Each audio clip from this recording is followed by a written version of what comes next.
Hello and welcome to A Bechdel Dysfunction, a podcast that dissects feminist films directed by men and discusses whether they are helpful or harmful.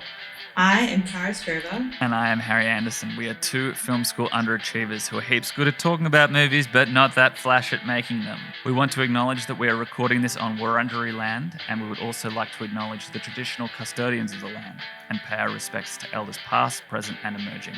We also extend that to any other First Nations people who may be listening today. Today we are talking about the year 2000 Oscar award-winning film Erin Brockovich, directed by Steven Soderbergh, written by Susanna Grant, and starring Julia Roberts. They called boobs, Ed. Let's do this.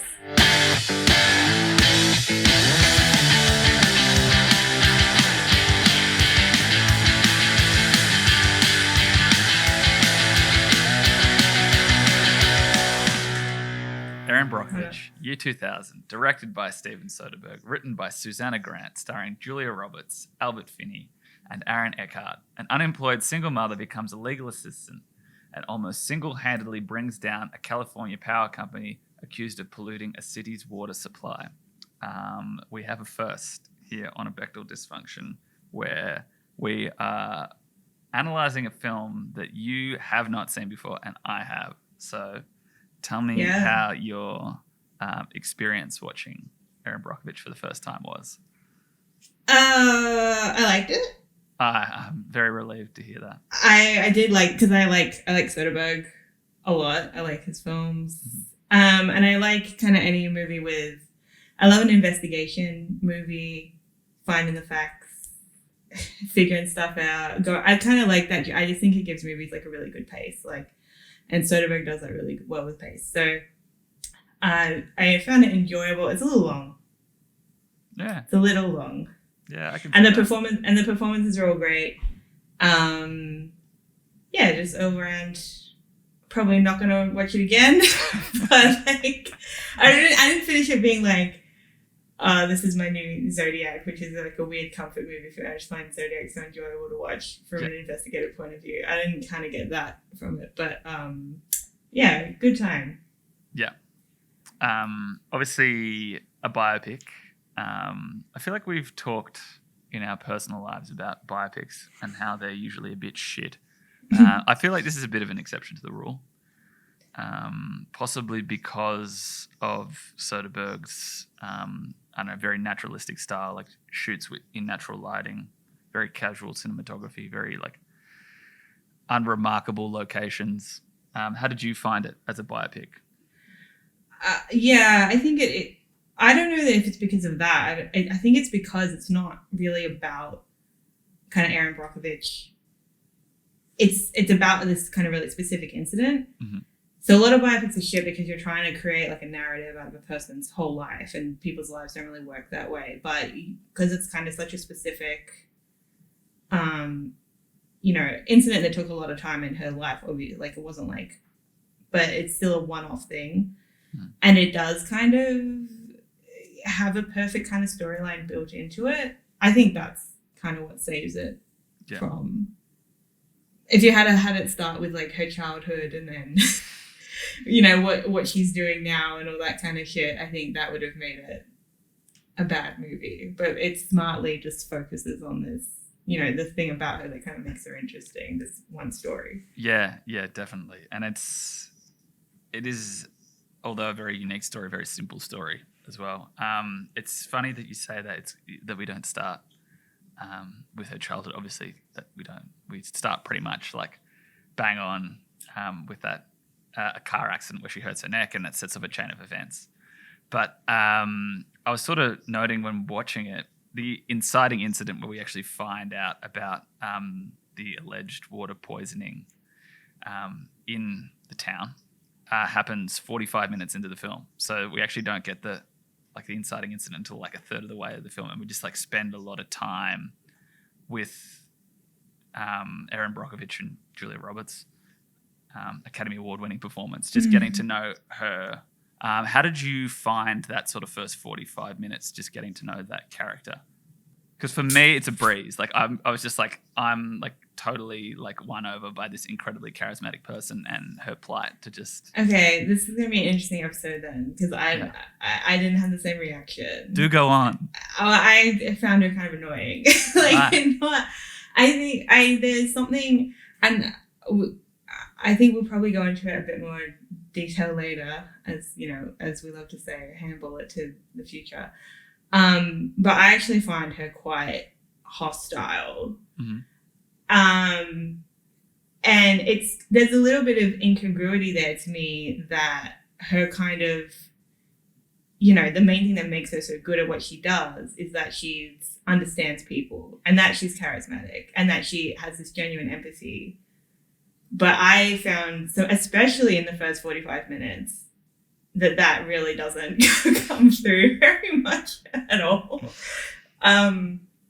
So, and not to say it's a bad obviously Julia, it's a great performance, and I wouldn't even necessarily say it's like a bad thing. Like, if that's a good, I haven't watched any interviews or anything with Erin Brockovich. I don't really know. I'm kind of assessing this almost just purely as a character, because I don't really know anything enough about the real one to make a judgment on how good of like an imitation it is of her or anything. I think that's good as just a guiding principle. I think we can just use that. We'll keep it in the real world, and we'll keep it in the cinematic world rather than pushing into the real world. But yeah, like I sort of found. But I worry because I feel like a misogynist, even as I'm saying it. Gotcha! Like, finally. I'm literally like, she's so like demanding, and she's so aggressive, and she's so. But and I have some more thoughts on that I want to get into when we sort of talk about whether it's aged well and stuff. I have a bit more thoughts about that. But yeah, like I didn't find it hard to watch. Like, it didn't drag or anything. It didn't feel. In the build up to like her whole, and again, I don't actually know that much about the story, and I didn't really before I watched it. So, I didn't know that she has this like reputation of like, she's so empathetic and down to earth, and she cuts through the bullshit, and that's how she gets people on side, and that's how she kind of manages this case. So I don't know. I just found it's kind of almost like not a 180, but like a 165 when she meets the people of Hinkley, and suddenly she's not a fucking bitch all the time. But I understand where you're coming from, because I think she is brash, but I also believe that she is brash because similar to a lot of female protagonists in films that we've covered so far, I think in a lot of ways she is a victim of her circumstance and the world in which she lives in, and she's kind of become like rough around the edges and has to be reactive. Absolutely. I 100% agree with that. And that's why I want to kind of mitigate like that you're not a monster?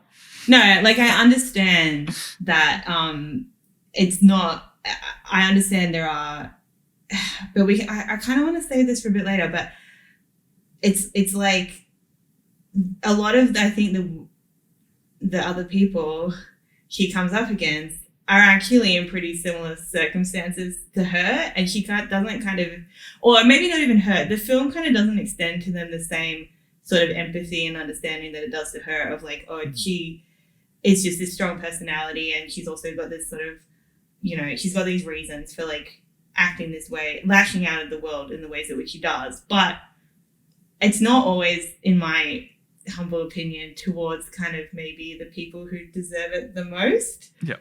In the sense that it's always other women. She doesn't like that she's judged for how she presents herself and her appearance and her manner and her language and whatever. And yet she goes around calling other women fat. She doesn't like how they behave. Like, you know, why should they, like, if she's not doing what she wants done to her. That's kind of, and I can understand why she does that, and I'm not saying people have to be perfect and blah, blah, blah, blah, blah. Yeah. But to me, it's like a huge fucking red flag when you have, you know, oh, why are you judging me for how I look and how I dress, and also, by the way, you're fat. That's kind of a problem for me. And that was probably one of my biggest hang-ups, because she doesn't really, like, she does it a little bit for the men, but it's always the most pointed at other women. And she never kind of has an opportunity to like kind of form a bond with another woman that she works with, it's always like these hugely sympathetic figures of the people of Kingsley who are, you know, being lied to and suffering and etc.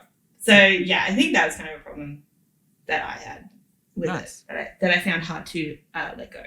Yeah, cool. Well, I think that's a pretty good segue into the makers of the film. Okay, well, how about we start with Soderbergh? Let's just let's dissect start. him and see where his head is at. Because obviously, you said off the top you're a fan of I'm his a work, fan. as am I. I think we're probably fans of different movies of him because he's quite a.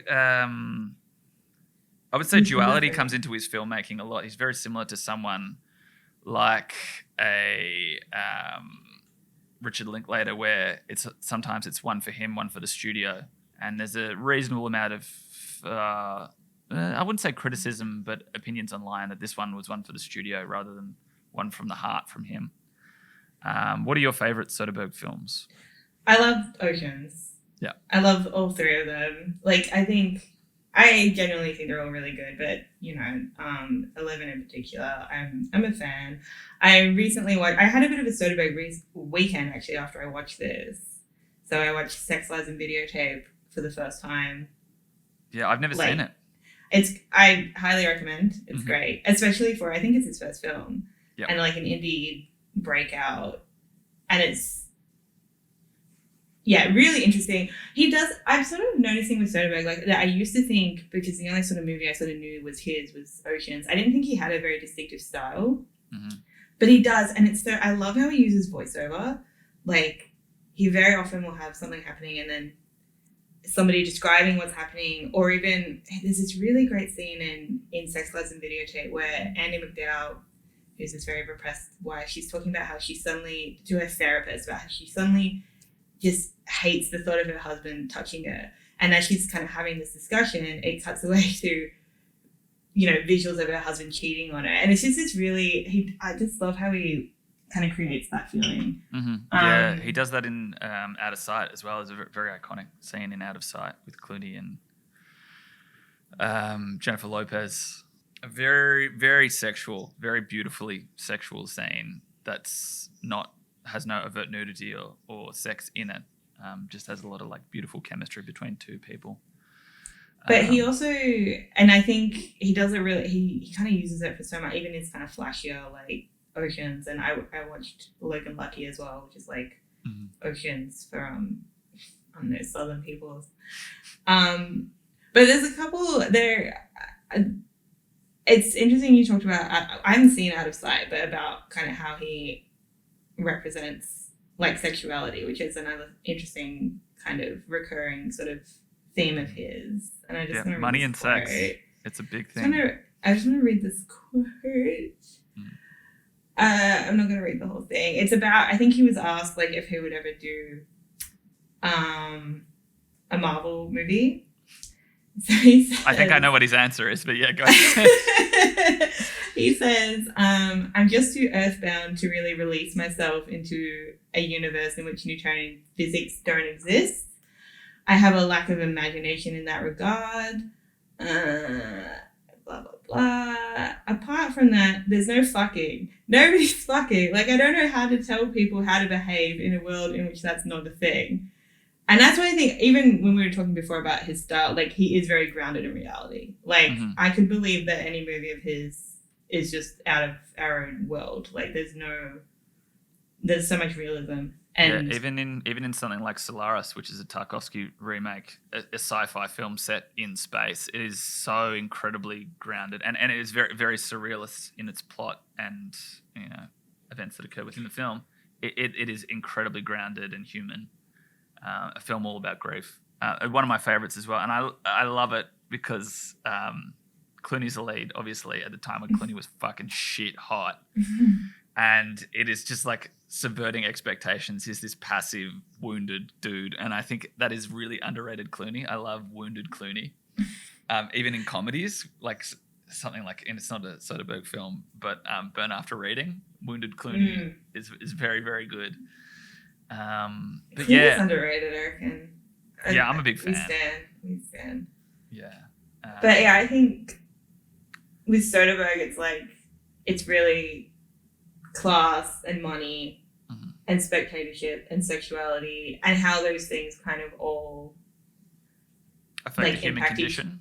But like also just how they intersect and how they impact each other. Like Magic Mike's another really interesting one because I really should watch it again because I watched it in the cinema when it came out with my friend and it was all like, oh, strippers, and I didn't really like it because I don't really find strippers like, I don't find it like exciting, but I should really give it another shot because he just has, I think I went into it expecting it to just be spectacle about strippers and it's not really. It's not dissimilar to Erin Brockovich in terms of its story. Like obviously it's not, Magic Mike isn't fighting for the good of a community's water base, but it is pretty much someone who is a victim of poverty trying to find a way out any which way they can. And that's another movie that, again, is kind of more of his... It's giving a bit of both, right? Like, it's doing this kind of introspective and piece about a guy, you know, trying to create his own woodworking business and about class and about, you know, the fallout of the, you know, like the recession and everything. But then also there's, like, some really great dance sequences and there's stuff for the, you know... And so that's another one of his really good sort of... I think he balances, like... kind of more interesting stuff with more mainstream, enjoyable stuff. Yeah. I think Erin Brockovich might be a bit of a departure because it's kind of mostly about her, but he's so good with an ensemble cast, which I think is part of his like creating a world and also being so interested in like class and money and stuff because you're looking at so many different people. And nobody's like the star. Like, I guess Julia Roberts is the star. But even then, you still got these really great supporting performances. And it's so much about their story and how she's a part of their story. And I did have one other quote I kind of wanted to mention just about when he was making Erin Brockovich and about like kind of his research or prep. And he says he was looking at a lot of Ken Loach movies because of the social component. And about how Ken Loach's movies are ultimately about fairness and justice and ideas that are worth fighting for, which I really think is probably the key takeaway from Erin Brockovich. It's kind of not, to me, it's not a movie about like feminism or women's rights, other than the fact that that stuff is all hugely class impacted as well. It's kind of more about the intersection of that with class and how it is being a working class woman. But to me, it's more about class and it's more about money than it is about women. Yeah, anyway, I would tend to agree, and that was probably a main point that I would say about this film. Erin Brockovich is a feminist icon. It's almost secondary to the community triumph in it, which, I mean, it makes our analysis difficult. But I having said that, I could not help but be swept up in the moral goodness of it all. Like I found it all particularly moving, that someone could be that, you know, good in a very traditional sense of the word and almost altruistic in many ways. But yeah, I mean, look, we've said a lot about Soderbergh's back catalogue, but yeah, I don't know if he executed, I don't know, the feminist side of stuff. Perhaps that would have been prioritized by the writer Susanna Grant. I didn't really find a lot. I was trying to find if she'd given any interviews about this movie. I couldn't really see that much, and I don't. I'm not familiar with a lot of her work other than she worked on Pocahontas, which is while she was still in film school. Wow. Yeah. Well. Yeah. Well, which is props pretty to her. Amazing. Yeah. Yeah. I mean, Pocahontas is an interesting. Well, yeah, it's got some issues, but apparently quite a torturous experience. Not for her personal safety, but just in terms of understanding how the Disney machine worked for one, but also the Hollywood machine worked. She said that and she worked on Pocahontas with 3 other writers, that there is no scene in that movie that didn't get rewritten less than 30 times. So yes. it's relentless. Disney are not precious, in case anybody's taking notes. But I spent a bit of time with Susie Grant today, listening to her on a podcast. It's Indie Film Hustle podcast, and it's just called How I Wrote Erin Brockovich, and it's just a 1 hour chat with Susanna Grant. Again, like, I'll probably rehash what I said because I don't necessarily think that there's anything overtly. There's no feminist idle intentions from her in terms of writing this. That's my biggest takeaway. I just think she's inspired by individuals, and it appears to just be a bit of a coincidence that, she found the story of Erin Brockovich to be compelling. Long story short, the car accident at the beginning of the film, as that happened in real life, real life Erin Brockovich had ongoing back issues. She had to see a chiropractor, told the chiropractor about everything that happened. Chiropractor, through a string of people, knew Danny DeVito, who produced this film, got the story to Danny DeVito. He brought the rights, and then the rest is history. So I just think it's a weird and wacky chance how it all came together. But bringing it back to Susanna Grant, who wrote it, not the first choice. Kelly Cooley of Thelma and Louise fame, myriad of other female writers sort of passed up on this, and then it sort of fell into her hands. I think you should be wary of picking, especially a real life person, to write a movie about and then kind of frame as like a feminist icon, because it's just too easy to pick holes in it. Like, nobody's a feminist icon, nobody's a perfect feminist. It's just,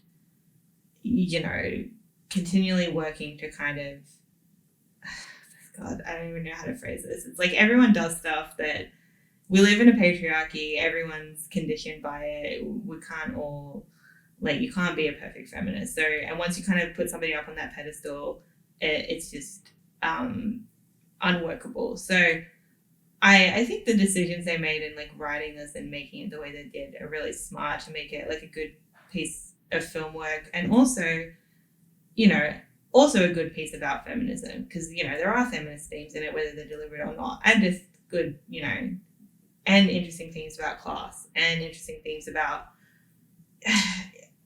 we talk about class, the whole thing is a gas and electric company poisoning the water, knowing about it, and lying about it.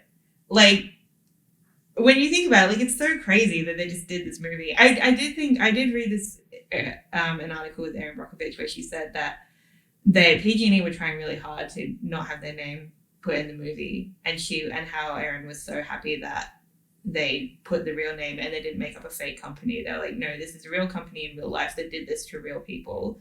And that kind of comes into Soderbergh's realism. Mm-hmm. And yeah, I agree with her. I love that. Fucking call this monstrosity what it is. And again, there's been debate since then about how poisonous water was, blah, blah, blah, blah, blah. But, in real life, there was a memo that went out that said, let's not tell the people about what's in the water because it might be poisoning them. And then they got, shit canned for it. So that's good. Yeah.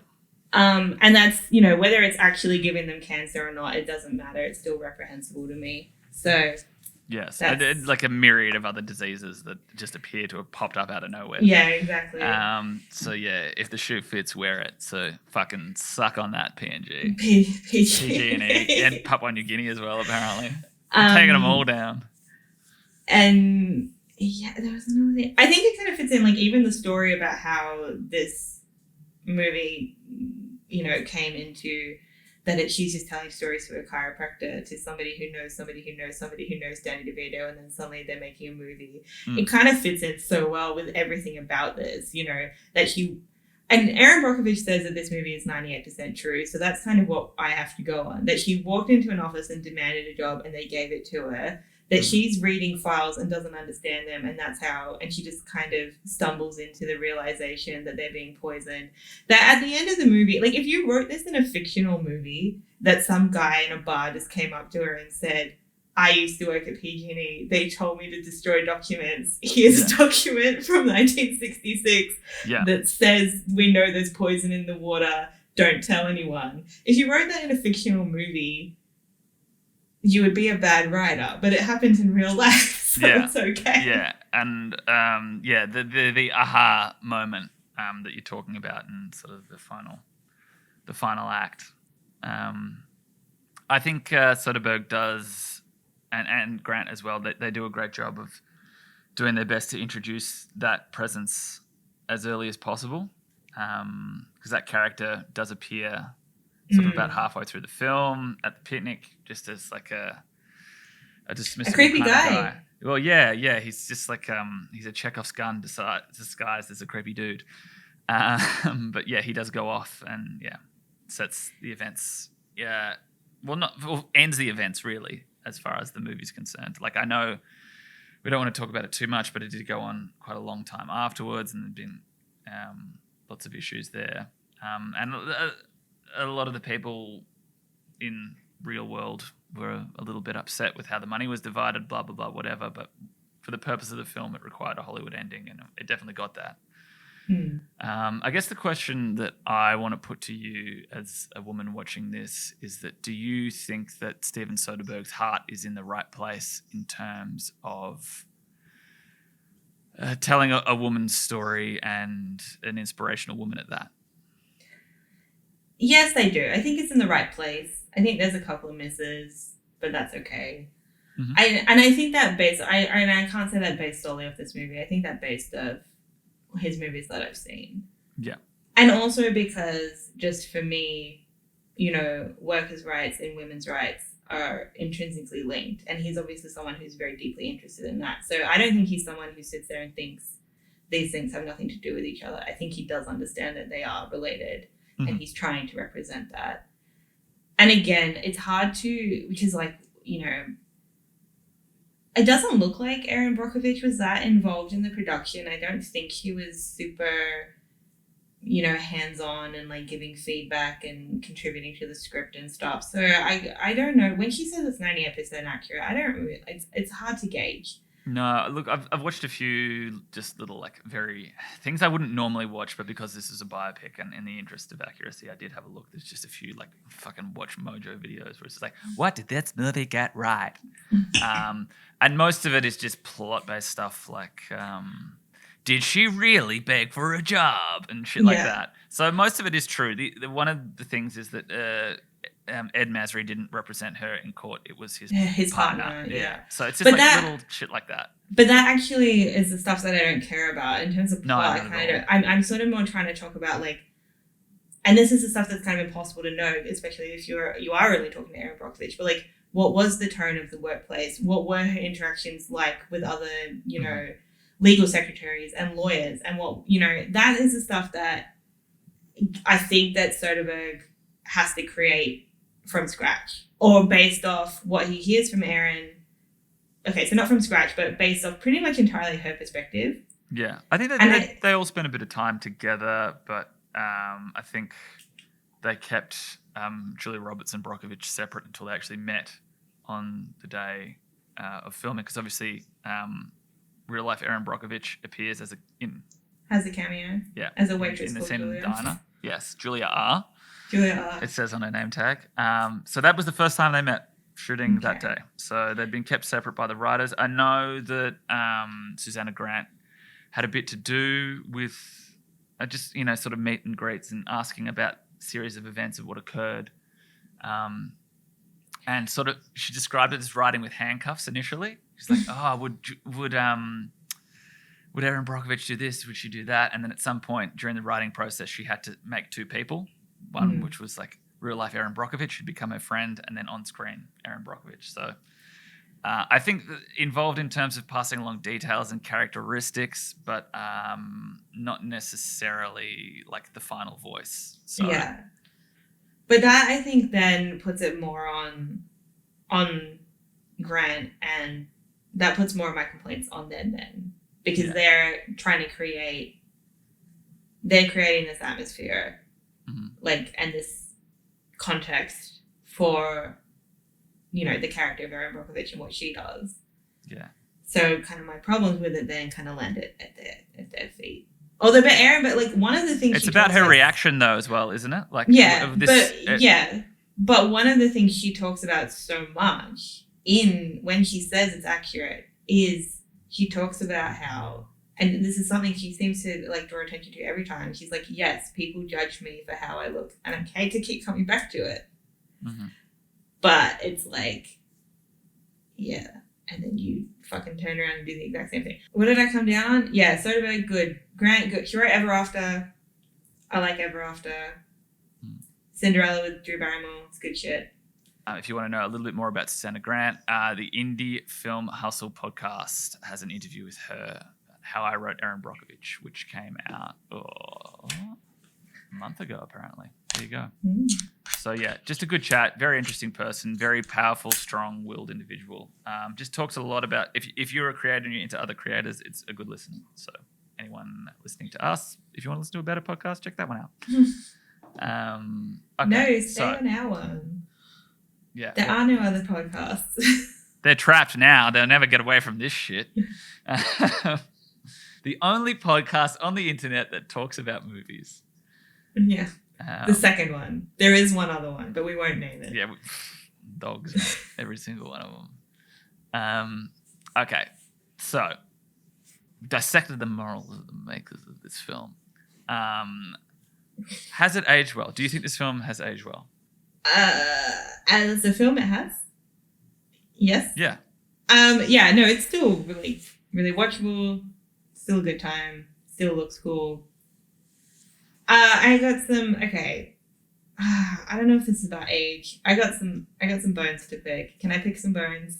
Sure. I'll just say off the top, I just think it's a pretty timeless movie in terms of the events. Like you could set it in any era and it would work. Yeah. In terms of a kind of, I don't want to say rags to riches. Well, I guess it is rags to riches. Like she's at the end of it, she's rich. At the start of it, not. She had a lot of rags. Yeah. The rags to riches storyline works. The David and Goliath storyline works. All of that. Mm-hmm. Yeah, like you say, it's pretty timeless. And again, certainly still extremely watchable. It doesn't seem dated or aged. I don't think. I didn't find anything particularly cringy about it either, compared to some of the other films that we'd watched. Okay. Reviewed. So, but if you want to tee off, you tee off. I'm all ears. All right. I don't think that this movie is very. What I wrote was this movie doesn't like working women. It likes Erin Brockovich. And I think maybe I was being a bit unfair at the time, but I do think that it's kind of unfair for the movie to have Erin Brockovich as this kind of sole professional woman who is sympathetic, and apparently other people found her likable.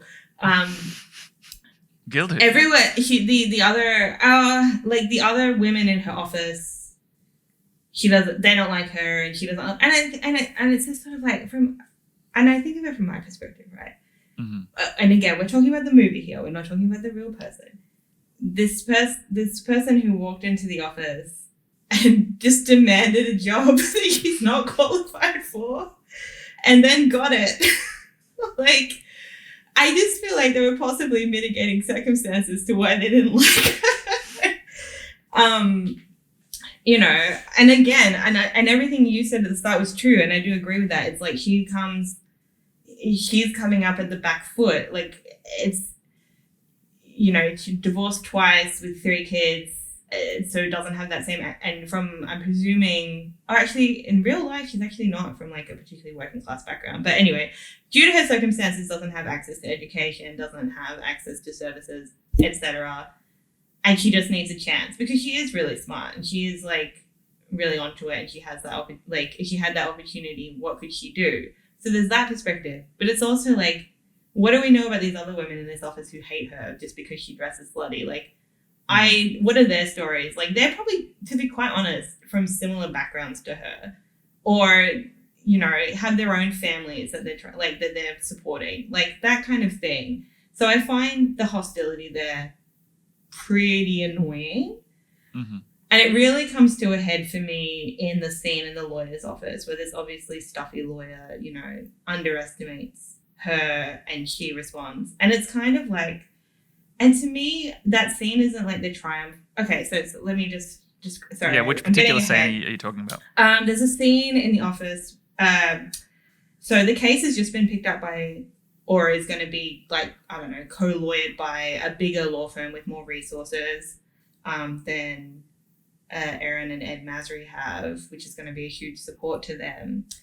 And as they go into this sort of boardroom, you can kind of tell that like this lawyer is kind of trying to like hew Erin out. So his associate, who is a woman, is like, oh, Erin, why don't we go into this other room and we'll go through your files and like sort of put some of the, you know, more details in. And Erin kind of gets quite affronted by this. Like, what more details do you need? And he's like, oh, there are some that don't even have phone calls. And at this point, Erin kind of manages to rattle into this whole, like, her amazing recall of detail of like, she can not only give you the phone numbers, she can give you their medical diagnosis, their family history, who else they're related to in this case. And it's impressive. Mm-hmm. And then the lawyer goes, sorry, I misunderstood. And Erin kind of remains pretty hostile. And Ed does tell her off for this and goes like, you know, it's just a misunderstanding and now she's clear. But it's also like, again, from this woman's perspective, she's got a box of research that has people in it and doesn't have their phone numbers in it. The fact that Erin can remember off the top of her head actually doesn't fucking help her anybody else out that much. So I think that the movie's pretty unfair on that lawyer, and it's kind of too generous to Erin's kind of tendency towards a hostile reaction. Yeah. I think it could have done a little bit more to say to her, actually, yeah, she was wrong to judge you, but maybe give her, like, once you kind of give her a chance to, like, get back in. Do you know what I mean?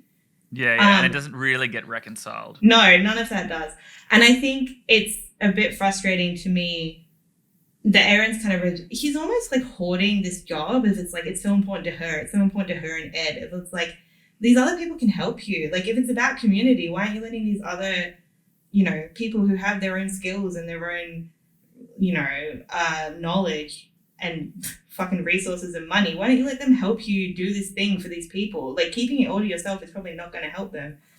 But that isn't really addressed. So I have that problem. And again, like you said, it's not really resolved. That woman is just sort of seen as stuck up by and not good at what Erin does by everyone. And it's like, well, no, she's not, because she's a lawyer. She's actually like, her role is to litigate this. That's not what Erin's there for, because Erin's not a lawyer, and it's not a point of judgment. It's just that they're doing different things with different skill sets and different knowledge, and I think it's a bit unfair on. And it's always other women. Like, the men judge her, but Erin doesn't kind of have these snapback moments of them. Erin doesn't have these quite as cutting personal comments about their personal appearance to men in power. It's generally just other women just trying to work.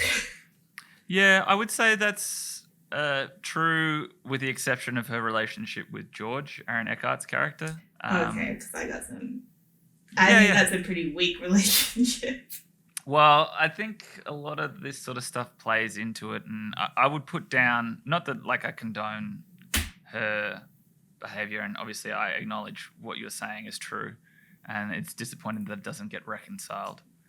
But I think, again, coming back to her being a victim of her environment and victim of people in general, her defense mechanism is to be defensive and on the attack, and probably unjustly at times, which is not dissimilar to someone who has had a lot of relationships fall apart. Like, it's a common thing that would occur with someone who's perhaps emotionally invested in other people and people have let her down. I don't know the history of her marriages in real life, but it's not uncommon for people to be like that and be cagey and distrusting of other people. And I think you sort of see that early on with her relationship with George, and you get an insight into that tenderness of, you know, the vulnerable person that she is, you know, in the bedroom scene when it's just them and they're talking to each other, and she talks about her life as she knew it disappearing because she invested in other people who eventually let her down. And I've just, for me, that just make everything else make a lot of sense. Like, oh, okay, she's cagey and reactive to other people because when she was younger and naive, she put a lot of trust in other people, and as far as she's concerned, they let her down, and that's how she behaves now. And perhaps that's also highlighted with her inability to treat people necessarily right, because I'm getting the feeling that you feel she lets George down a bit. Is that what your angle? Oh no, I don't. No. I don't feel like she lets George down a bit. I have no problem with a working mother and a stay-at-home father. That's how I was raised. I thought it was normal. Yeah. Not obviously there's nothing wrong with that. I just think it's perhaps no. she takes Sorry, advantage of him at a certain point. No, I don't think that. I kind of didn't have a problem with how like I thought it was a bit. I just thought it was a bit weak. I thought the George character was just a bit weak. Like I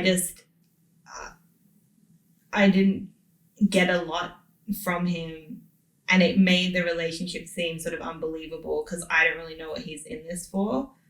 Like.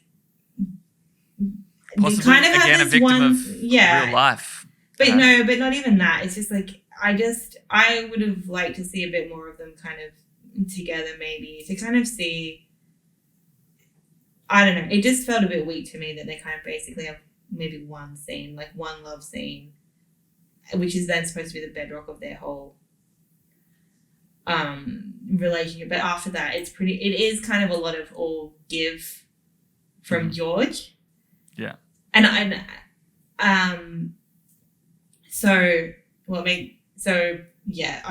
just found him a bit flat. I wanted to say there was another thing. Hold on. I think another thing I would say, I don't know if I would call it cringe. When did this movie come out? 2000, 2001? 2000. I think it has a pretty conservative and sentimental view of motherhood, which is sort of interesting, I guess, in the context of a movie about a working mother. But I had a couple of kind of, I just don't like that in the way that it was portrayed. I feel like in a movie about a man with a job like this, you wouldn't kind of get quite so much guilt. But also, you know, from like the working parent example. But also I just sort of found, like, again, because sort of there was all this hostility with other working women in the film, and we don't see anything about their lives. So we don't know if they're mothers. We don't know what their family lives are like. The only people we do sort of know what the family lives are like, and the only other sort of sympathetic women in the film are Donna Jensen, who's the first sort of the main kind of person from Hinckley we have contact with, the first one that Erin gets on the case with.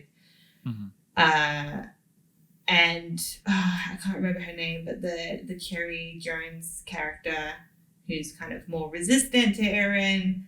And they're kind of, I would say, other than being sort of medical victims of this chemical, of this gas and electric company, their biggest kind of characterization is their motherhood. And like, it kind of comes back to that so much in a way that I find kind of gross. And I think the scene that really stuck out for me is, so Donna Jensen's character, I believe the timeline is that she previously had ovarian cancer and a hysterectomy, and that had recurring benign tumors in her breasts. And then there is a scene in the movie in which she tests for a malignant tumor and is, having to go into treatment for that and have a mastectomy. And the intro to that scene is, I think this is, again, if I'm remembering correctly, another use of Soderbergh's voiceover, where it's kind of Donna discussing this and her husband, outside kind of collapsing in this scream of masculine fury. And he's platooning really hard at the plant. I find it, I didn't like it. And I don't mean to say that, a person shouldn't experience grief and anger when their partner is, going through what they're going through. But there was something just about the way the framing of it, of this intense focus of this man's pain, I just was like, while the conversation is kind of about, are you still a woman after you have your uterus and your breasts removed. Like, there was so much about that scene that I just, like, and it's such a contrast for me because it's so, Erin is so empathetic and it's so sad. And I don't mean to diminish this woman's tragedy in real life or the character. Like, it is a terrible thing to go through. That character is completely fabricated. Awesome. Okay, cool. Yeah. It is based on 98% accurate. Okay. Anyway. It is based on someone. Look, yeah. But, I know people in real life who've undergone those procedures. I don't mean to suggest that it's not something that people can be upset about. But there was just something about the way that they put that scene together that I just kind of went, ugh. I don't like it. There's just an undercurrent of this kind of sentimental view of motherhood, of like, it's about our children, it's about our babies, it's about being a good mother. Like, Erin has this focus on being a good mother. And even the Cherry Jones character, it's like the worst thing about the experience, or such a poignant moment of it, is we took the kids to the hospitals with nosebleeds, and they accused us of abusing them, which is a terrible thing to happen. But again, it's this focus on we were perceived as bad parents that I kind of, and it's always about, and this again is always with the women. Actually, Erin doesn't have as many interactions with the male residents of Hinkley, and she kind of connects to these women as a mother, as a normal person. And yeah, I just found that to be another kind of thing that I thought, I don't really like how you're doing this, Steve. Yeah, fair enough. And I understand what you meant, because that scene was a particular stone in the shoe, because we barely even know that guy, her husband. Yeah, he's just a guy. She makes great pound cake. Like, what the fuck? Yeah. I see where you're coming from. And again, such a moving scene, and a scene that really, really got me. I see what you mean. I hadn't thought of it that way. So it's great to hear your perspective on that and take that in and just be able to absorb that. I think that it's very easy in films to kind of fall back on this very, like, conservative and sentimental approach to motherhood. Even when you're trying to do something different, it's pretty easy to fall back on that. So just, work on that. Everybody, do something different. Yeah, for sure. And I think I do agree with you that they've lent on it pretty hard. But I also think it would be a mistake not to cover it in terms of it. I suspect it would have always been something that the real life Erin Brockovich would have been criticised about while she was undertaking all of this, in terms of people saying, "Oh, shouldn't you be home with your kids?" sort of thing. So it had to be touched on, I think. Oh yeah, and I think how much of an integral part of it all is, because like most of her motive is in the beginning, until we hit the inciting incident, is like she's trying to provide for her kids, and at some point there is a handoff. Yeah, like it does get registered, but yeah. I think that I guess maybe that's the criticism. I just think there's a much more, because you're right. Of course, it would have come up, and it came up even in her initial car accident lawsuit. It's like, well, are you a good mother because you've been divorced twice? Like, I think there's so much. I just think there's so much interesting things to say about how we treat mothers and single mothers and working mothers, and I don't really think this movie kind of does that. Shall we move into our favourite segment, Sexy Lamp? Dun, dun, dun. Music, Sexy Lamp. A quick definition of this: if you can replace a female character with a sexy lamp in your movie and it will make no difference to the plot, themes, or story, you are a hack. Cara, who is your sexy lamp? It's George. George is the sexy lamp. Fuck. Go on. I can't believe you've done this to my boy. Just in the sense that he's pretty, in the movie, he's pretty, like, he's a utility. Like, he just doesn't have, to me, like, any personality, like, any, like, who is George? I don't know. George is actually dead in real life, so how do you feel about that? Huh? Nothing. George died of a brain tumor. I don't feel anything about it, because I no don't feel like I got to know him in this movie. Yeah. He also, I think, tried to sue after this movie came out, but, yeah, I don't know. To me, he's just, like, he's so functional of, like, your kids miss you, honey. I don't know. Like, I just found him so flat that I couldn't kind of. I was like, yeah, you could literally just have any other, a lamp. You could have a mannequin there watching the kids. Yeah. It Okay, wouldn't I make see that what you much mean. difference. I see what you mean. I was moved by the scenes that they have together when they're playing cards together. I thought the chemistry in that scene is fucking unreal. And the whole Miss Wichita stuff.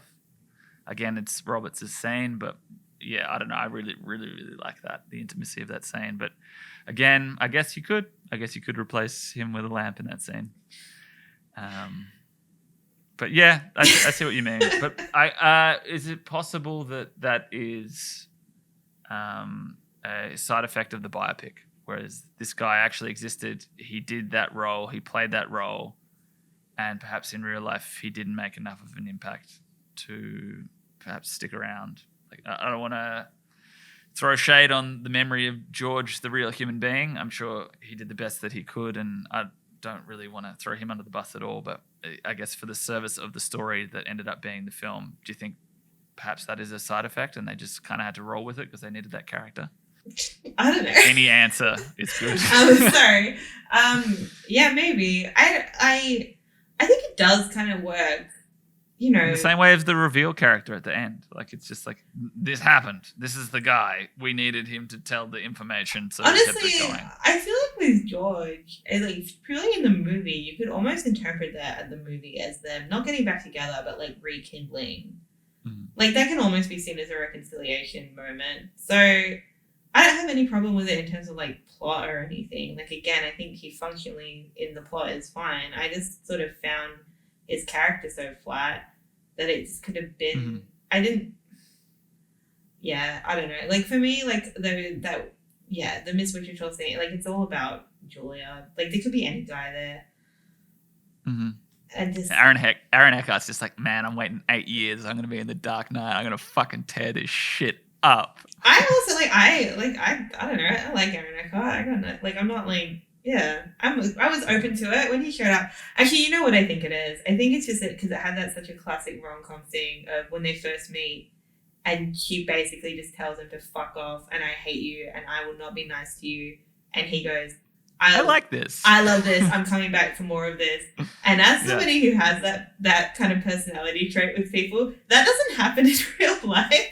So, like, usually what happens is you tell someone to fuck off, they will. So I guess that's immediately kind of a bad. Like, I just feel like that probably is not true, really, to how they met. Like, It just feels too rom-com-y for me. Anyway. Yeah. Are you gonna ask me what my sexy lamp was?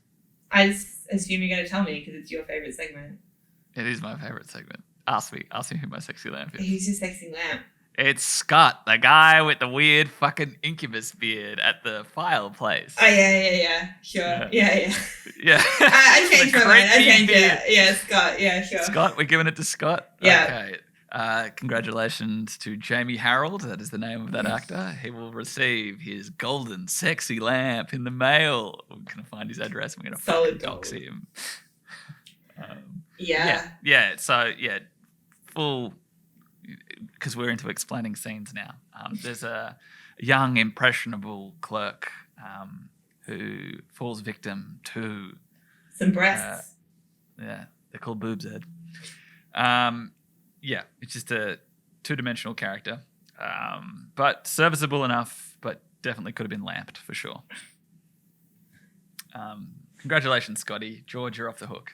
All right, down to the pointy end now. Where we grade this film with the same criteria and gradings that we use for every film that we review. 3 questions. Does this film Fight Club? Definition of that. Does it have an alternative effect to what was intended? For example, Fight Club, film that should have just been a basic, moody, mental health is bad movie, ended up making incels punch on in basements and school gyms around the world. Does she make it? Does the main protagonist make it? And does it Bechdel? Let's start from the top. Does this film Fight Club for you? No, I don't think so. No. I don't think... What do you think? Well, I says, this is what I says.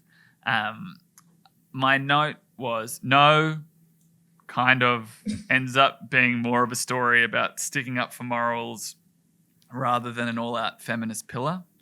But that's fine. Like, I don't think that would make it Fight Club. Like, I would agree. I think it's more about justice than it is about feminism. But hey, feminism is about justice. So really, and the only note I have in terms of poorly received counter attitudes to this were similar to what the companies producing this feared in test screenings, that she was going to be too foul-mouthed to be likable. I guess in a sense that maybe could be interpreted as a Fight Club then, because she does get judged in the movie for her presentation. And if there's people taking away from that, yes, we should judge her for her presentation. That's probably not what they were intending. Yeah. But yeah, I do think that conversation is a bit more nuanced. But yeah, I don't think the Fight Club's. Overall, I think people kind of get what it's about. And I would agree. It. And I guess, the people sort of criticizing that are the same little gremlins that we're going to come up a lot here, who are perhaps just uncomfortable with seeing a woman being successful and, just doing her own thing and being herself. Okay. Does she make it? Yeah. Yeah, she really does. It's probably the most straightforward one. Yeah. And it's real life, so it's nice. Like, it's hard not to be uplifted by this, right? It's quite inspiring. It's quite an inspiring film and story. I don't mean to, and everything that I've said about it, I don't mean to belittle either the character Erin or the real Erin. Like, it is an amazing thing to go from being an unemployed, on the verge of poverty, single mother of 3 children, to being a successful legal secretary, paralegal, activist. It is inspiring and it is impressive. And she made lots of money too, so that's nice. And she got it directly from a gas and electric company, so that's we stand, take their money. Nice. What's the word I was trying to think of? That's direct action. Is to just take money from it. That's direct action. Is to just take millions of dollars from a gas and electric company. Direct action lawsuit. Cool. Does it Bechdel? Yep, it does. She talks to a lot of women. Again, defining the Bechdel test as defined by the Feminist Film Guide, which I have in my hand. I'm going to go get it and put it in my hand so I can read out the criteria. I can tell you the criteria. No, but I want to do it the same every week. Oh, okay. The same every week. Okay. The Bechdel test. The film has to have at least 2 named women in it who talk to each other about something other than a man. It does. They do that. It happens a lot. Okay, so by our own definition, this film has full marks, but perhaps the most asterisks that we've come across when discussing a film. I guess the final thing that I want to ask you, as a woman watching this film, do you find this film about a woman directed by a man to be helpful or harmful? A lot of wincing going on here. A lot of thinking. I'm thinking hard. I've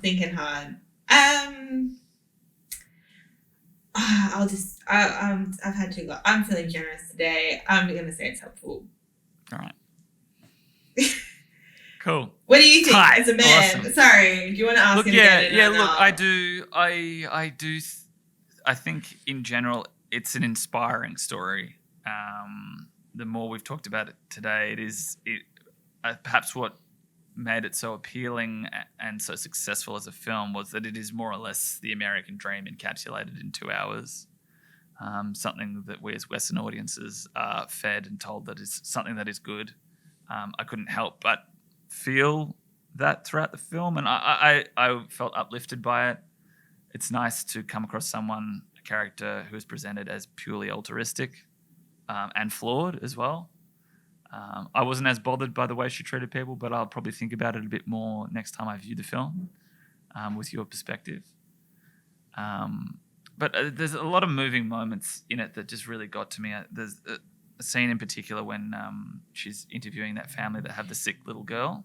I just found that really believable. I think Julia Roberts' chemistry in that, for context, she's interviewing a family who've had a lot of sickness, and there's a girl who's a young girl about the same age as her kids, less than 10, who's going to die from cancer. And she's talking to this kid, and it fucking wrecked me because I just know that was probably something that happened in real life, and it's just a genuine tragedy. And to think that there are people out there who are willing to profit off of that, but there's at least one person who wanted to take a stand and do something about it, I found particularly uplifting, and I was able to forgive a lot of other stuff which might have been seen as shortcoming. So I think it is helpful, but there's a few ifs and asterisks. But again, okay, I think it's helpful as a story about justice, as a story about doing the right thing, as a story about standing up against, odds that aren't in your favor. I think it's helpful from that perspective. As a story about, working mothers and women in the workplace, I have some caveats. But again, workers' rights are women's rights, they're queer, these things are all interrelated. So at the end of the day, I'm going to give it a tick and say, yeah, it is a helpful movie. Yeah, I think I agree with you there. I think, that's a pretty tidy way to end it. I think we've done pretty well here. Anything else you want to say, touch on? I was occurred to me, I was thinking about this before in the bath where I had my best thinking. You can cut that out. It's kind of a weird parallel to Legally Blonde.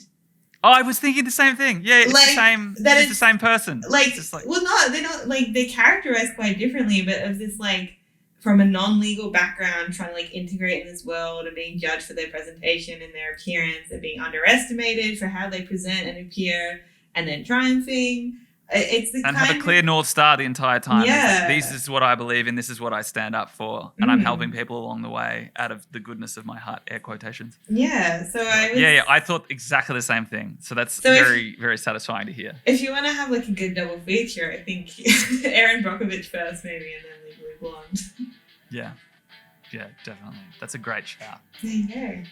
All right. Well, nice, tidy way to wrap things up there. That's cute. Yeah, I think so too. That just about does it for another episode of A Bechdel Dysfunction, a podcast that discusses feminist films directed by men and whether they are helpful or harmful. Thanks for listening, and join us again next time.